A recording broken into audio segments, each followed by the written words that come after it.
বাশশিরিস Saverin. আল্লাহ রাব্বুল আলামিন বলেন, গোটা পৃথিবীর জমিনে আমি যা কিছু বানাইছি মানুষ সবাইকে কিন্তু আমি পরীক্ষার মধ্যে ফেলাইছি। আমার আল্লাহ বলেন, আমি আল্লাহ যাকে যত বেশি ভালোবাসি, আমি যাকে বেশি পছন্দ করি, তারে আমি তত বড় বড় পরীক্ষা নেই। সুবহানাল্লাহ বলেন। আগের বক্তা আলোচনা করে গেছেন ইব্রাহিম খলিলুল্লাহ, ইব্রাহিমকে আমার আল্লাহ ভালোবাসেন, কত পরীক্ষা নিয়েছেন। আদমকে ভালোবাসেন, আদম আলাইহিস সালামকে পরীক্ষা নিয়েছেন। আমার আল্লাহ বলেন, যুগে যুগে যুগে যুগে পৃথিবীর জমিনে যত বান্দা পৃথিবীর জমিনে পাঠাইছি, নবী হোক, ওলি হোক এবং আমসাধারণ পাবলিক হোক, যাকে যত বেশি ভালোবাসি, যে বন্দেগী কইরা আমি আল্লাহর নৈকট্য বেশি লাভ করবে, তাকে আমি বারবার কঠিন পরীক্ষা নেই। আপনি একবার চিন্তা করে দেখেন, আপনি 5 ওয়াক্ত নামাজ পড়েন, হালাল খান, আপনার বাড়িতে বারবার খালি বালা মুসিবত আছে না নাই? আপনি 5 ওয়াক্ত নামাজ পড়তেছেন, মাথায় টুপি, দাড়ি আছে, পাঞ্জাবি, শরীয়ত মোতাবেক আপনি চলেন, কিন্তু আপনার বিমার যদি না হয়, আপনার স্ত্রী বিমার, আপনার স্ত্রী বিমার যদি না হয়, আপনার সন্তানাদের বিমার, আপনার জবান দিয়ে বারবার বলেন সলিমুদ্দিন তো ভালো ঘুষ খাইতেছে, সুদ খাইতেছে, হারাম করতেছে, সারা জীবন পরে কত জাতের গুনাহ করে, আর আঙ্গুল পর্যন্ত তোলা হয় না, ওষুধ নাই, বেমার নাই। আমি এই যে আমল মতো কি করতেছি, এই যে নামাজ পড়তেছি, আল্লাহর বালা মুসিবত আমার সারে না। এটা বাবা, এটা নাই। আমার আল্লাহ বলেন, ওয়ালা নাবলুওয়ান্নাকুম বিশাইইন মিনাল খাউফ, নবীর উম্মতের দল, আমি মানুষকে যুগে যুগে যুগে যুগে বড় বড় পরীক্ষা নেই, মানুষকে আমি পরীক্ষা নেই, ভয় দেখায়া ভয়, মিনাল জুই ওয়া নাকসিম মিনাল আমওয়ালি ওয়াল আনফুসি ওয়াস সামারাতি ওয়া বাশশিরিস সাবিরিন। আমি মানুষকে পৃথিবীর জমিনে কোটিপতি বানাই, আমি কোটিপতি বানাই, তারে পরীক্ষা নেই। আবার কাউকে 1 মিনিটের ভিতরে ভিখারি বানাইও তার পরীক্ষা নেই। আমার আল্লাহ বলেন, কাউকে কোটি কোটি টাকার সম্পদ ওয়ালা বানাইলাম, একটা সন্তান তাকে আমি দেই নাই, এইটাও তার জন্য পরীক্ষা।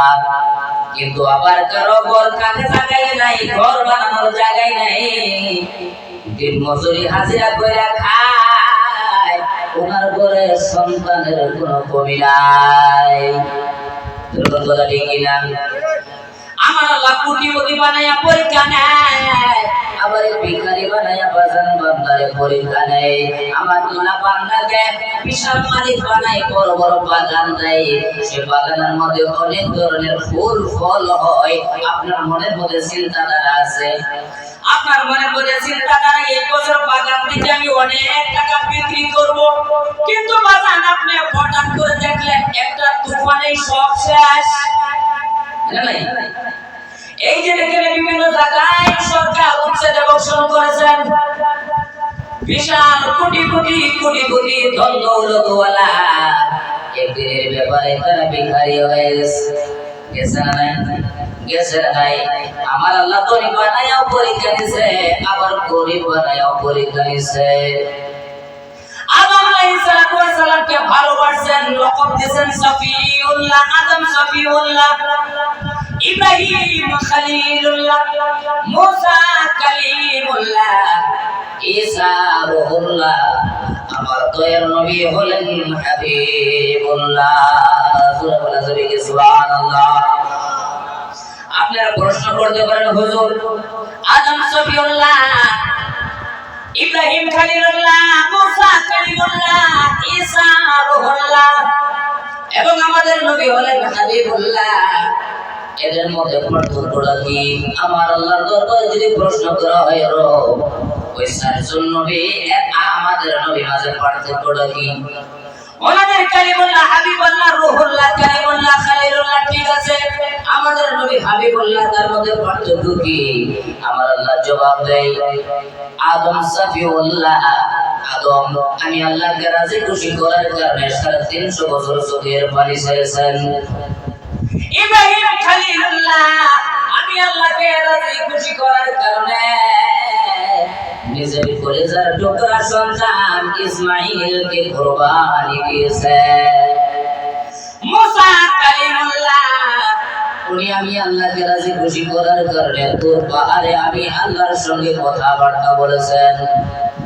ঈসা রূহুল্লাহ, আমি আল্লাহকে রাজি খুশি করার কারণে দুনিয়ার জমির সব কিছু করেছেন। কিন্তু আমার নবী হলেন হাবিবুল্লাহ। পার্থক্যটা হলো আমার আদম আমি আল্লাহকে রাজি করতে চাই, মুসা আমি আল্লাহকে রাজি করতে চাই, ইব্রাহিম আমি আল্লাহকে রাজি করতে চাই, ঈসা রূহুল্লাহ আমি আল্লাহকে রাজি করতে চাই। কিন্তু পার্থক্য হলো হাবিবুল্লাহর মধ্যে পার্থক্য হলো সবাই আমি আল্লাহকে রাজি খুশি করতে চাই, কিন্তু আমি আল্লাহ নিজেই হাবিবুল্লাহকে রাজি করতে চাই। সুবহানাল্লাহ, বলে সুবহানাল্লাহ। সবাই আল্লাহকে রাজি করতে চাই, আর আল্লাহ নিজে আমাদের নবীকে রাজি করতে চাই। আমার আল্লাহ বলেন ওয়ালা ফাআনা লাকা যিকরাক, আমার আল্লাহ বলেন বান্দারে তুমি নামাজের বয়ান করবা, নামাজের মধ্যে আমার বন্ধু নবী মুহাম্মদ রাসূলুল্লাহকে তুমি পাইবা। যাকাতের বয়ান করবা, যাকাতের মধ্যে আমার নবী রাহমাতাল লিল আলামিনকে তুমি পাইবা। তুমি নামাজের বয়ান করবা, রোজার বয়ান করবা, হজের বয়ান করবা, তুমি যত বয়ান তুমি করো না কেন আমার বন্ধু রাহমাতাল লিল আলামিনকে তুমি পাইবা। কারণ যত জায়গায় আমার বন্ধু তত জায়গায় হলো আমি আল্লাহ। তার মানে যত জায়গায় আমি আল্লাহর ওয়াহদানিয়ত তত জায়গায় হলো আমার বন্ধুর রিসালাত। যত জায়গায় লা ইলাহা ইল্লাল্লাহ তত জায়গায় থাকবে নবী মুহাম্মদুর রাসূলুল্লাহ। যত জায়গায় আমি আল্লাহ তত জায়গায় হবে আমার নবী রাসূলুল্লাহ। যত জায়গায় আমি রবের রুবুবিয়্যাত তত জায়গায় আমার বন্ধুর রিসালাত। সুবহানাল্লাহ। যত জায়গায় আমি রব্বুল আলামিন তত জায়গায় থাকবে আমার বন্ধু রাহমাতাল লিল আলামিন। আমার আল্লাহ বলতে চাইছে যত জায়গায় যাইবা তত জায়গায় আমার বন্ধু নবী মুহাম্মদ রাসূলুল্লাহকে পাইবা। জীবন ভরা তুমি লা ইলাহা ইল্লাল্লাহ পড়বা, জীবন ভরা তুমি লা ইলাহা ইল্লাল্লাহ পড়বা, কোন লাভ নাই, কোন ফায়দা নাই।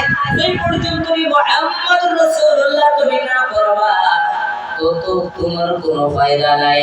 লা ইলাহা আল্লাহর মধ্যে কোনো ঈমান নাই যতক্ষণ পর্যন্ত মুহাম্মদুর রাসূলুল্লাহকে না পড়বা। আমার আল্লাহ বলতে চাইছেন যত জায়গায় যাইবা তত জায়গায় আমার বন্ধু নবী মুহাম্মদুর রাসূলুল্লাহকে তুমি পাইবা। তার কারণ হলো আমার বন্ধু আমার রাহমাতাল লিল আলামিন, আমি আল্লাহর আয়না। সুবহানাল্লাহ।